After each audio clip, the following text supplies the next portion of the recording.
Quiero saludar al honorable magistrado Rodrigo Mazabel. Él preside el Tribunal de Cundinamarca.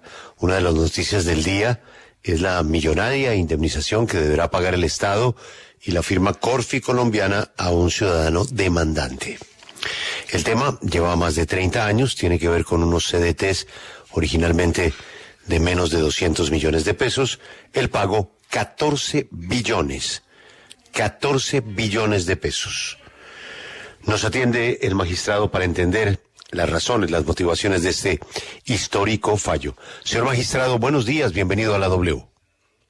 Muy buenos días, Julio, a sus órdenes.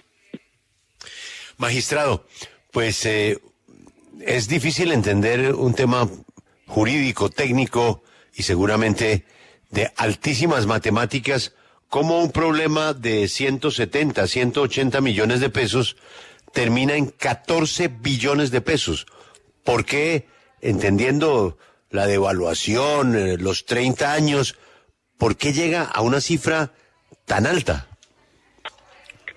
Bueno, es una de las razones, digamos, que está en este momento en revisión, porque las partes han pedido aclaración al tribunal precisamente en la aplicación de esos guarismos, ¿no? De las tasas de interés, de los capitalización de esos intereses, y tanto el Consejo Superior de la Judicatura, que representa la rama judicial, como Corfi colombiana, han elevado unas peticiones en el sentido de que esas sumas a lo mejor darían unos resultados diferentes, teniendo en cuenta que el monto no podría superar las tasas de usura.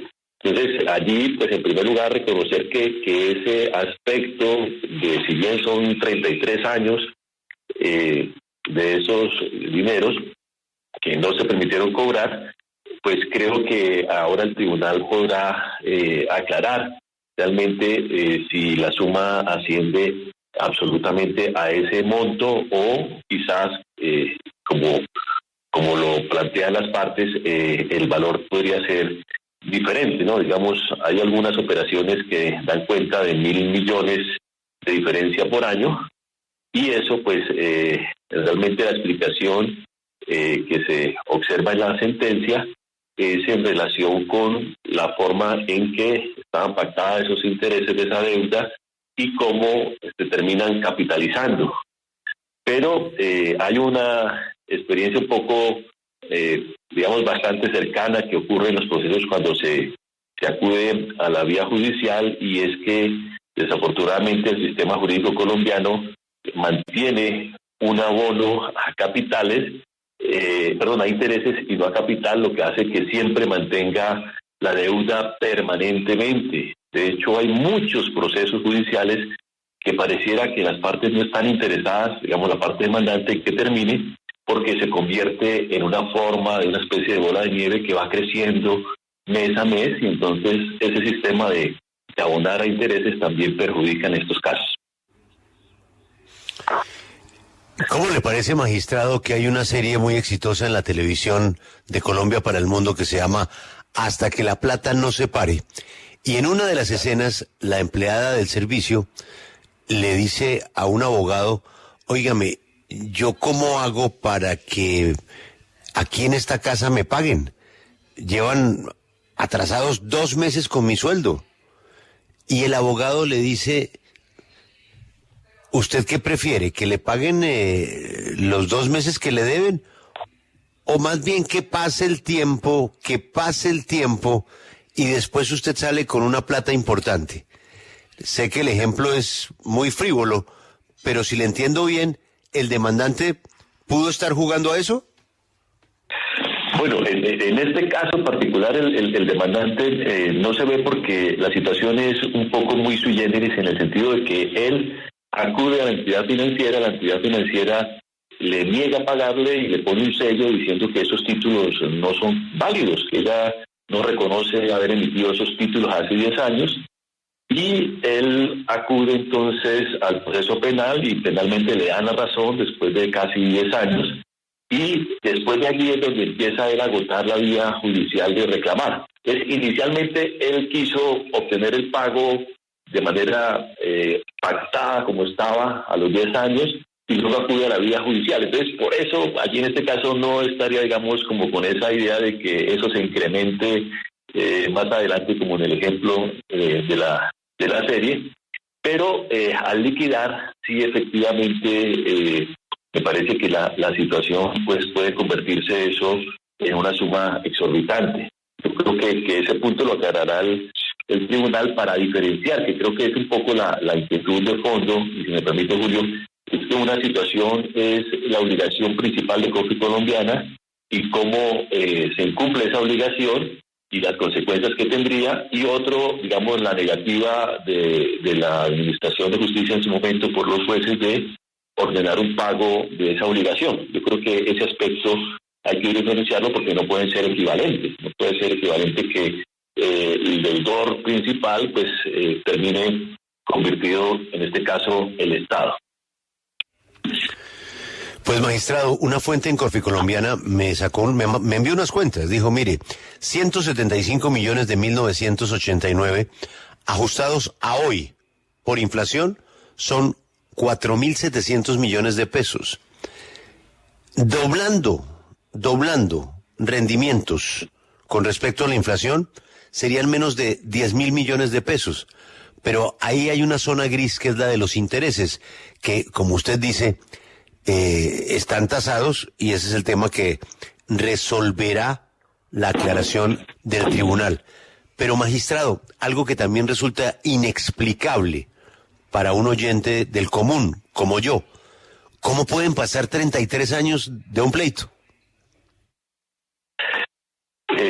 Sí, la situación es que se agota primero los 10 años, como decía, internamente en el tema penal, porque la Corporación Financiera denuncia al dueño de los títulos y dice que son falsos, y la justicia le resuelve ese primer tema, y por lo tanto a partir de allá él inicia el cobro de la obligación, cuando ya tienen certeza de que esos títulos existen.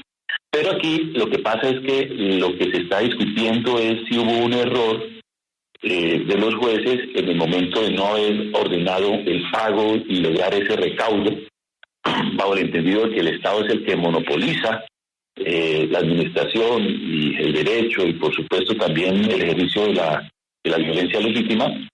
Por lo tanto, el único que puede ordenar embargos, el que puede ordenar la detención, etcétera. Y esa es la responsabilidad que está analizando el tribunal. Y la Administración de Justicia, en la sede de justicia civil, de reclamaciones de estas letras de cambio, actuó o no de manera correcta, o si tuvo una falla. Y lo que se empieza entonces es a partir de ese año 2015, cuando termina todo el pleito en la justicia ordinaria, ahora la justicia administrativa dice, caramba, podemos revisar, como lo presenta el demandante, si hubo un error o no jurisdiccional. Entonces son dos tipos de demandas, una en sede civil, en penal, en civil, y luego ya viene la reparación en materia administrativa. Por eso los tiempos. Magistrado, pero ¿cuánto tiempo falta para que se resuelva la apelación de la rama judicial y de Corfi Colombiana? ¿Cuál es el término? Bueno, sí, realmente, pues, una vez el tribunal haga la aclaración, con toda seguridad, pues, la rama y Corfi Colombiana interpondrán su recurso de apelación, y ya le corresponde a la sección tercera.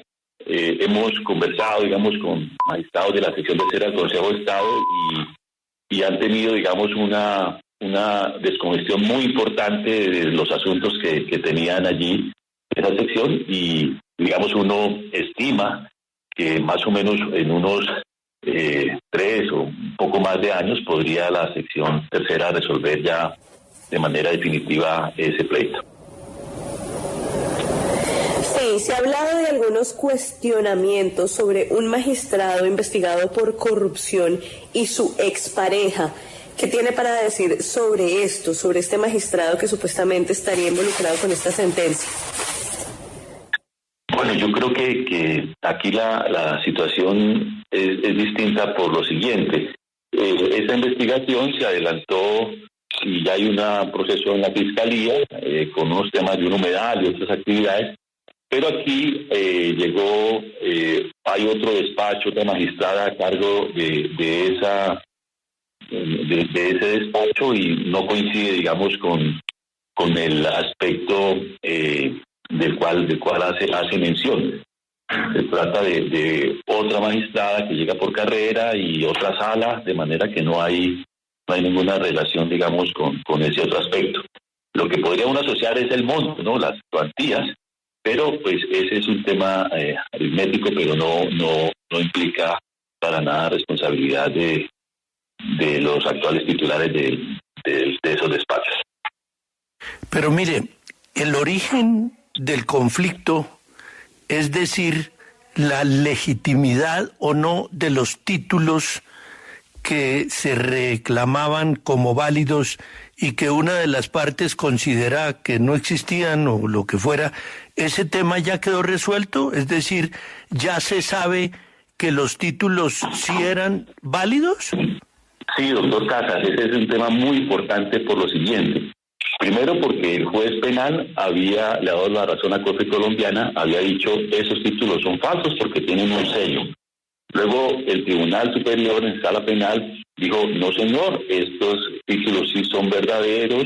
Aquí hubo una actuación, en ese momento era Corfivalle, que impuso esos sellos de manera unilateral y ahora lo que hace el tribunal es darle claridad a ese aspecto que ya toma como referencia un salvamento de la Corte Constitucional al no escoger este caso para revisión en tutela, y allí se dice de manera unilateral, el deudor no puede anular el título, no puede imponerle un sello. Usted tendría que haber acudido a la vía judicial para que dijeran que ese título es apócrifo, es falso, pero no podría actuar de manera unilateral. Me parece que ese es un tema muy importante que queda zanjado en la sentencia, diciéndole entidades financieras, ustedes no pueden hacer esa actuación de manera unilateral porque las normas implican que deberían hacerle como un acuerdo, así como pactaron esos CDTs o esos títulos valores,